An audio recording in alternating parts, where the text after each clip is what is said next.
Well, the United States approved hundreds of millions of dollars in military aid for Ukraine. The announcement comes the same day China's president began his high-profile trip to Russia.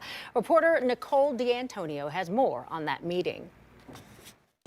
China's President Xi Jinping and Russia's President Vladimir Putin called each other dear friends as they began a series of face-to-face meetings at the Kremlin Monday. China's leader is expected to use the high-profile visit to renew calls for a ceasefire in Ukraine. But U.S. officials say any agreement must also call for the removal of Russian forces from Ukrainian territory.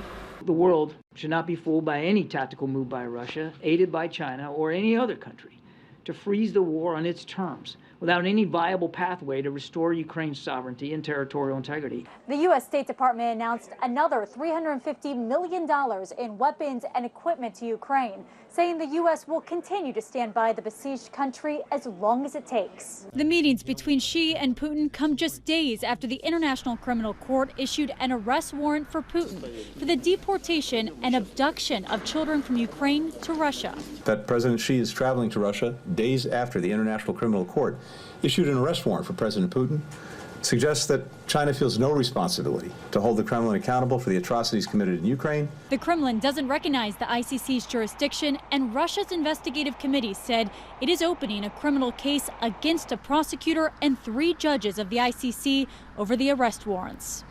Nicole D'Antonio, CBS News, the White House. Well, China, the United States, and Ukraine also don't recognize the International Criminal Court, but the court's announcement still affects Putin's international standing.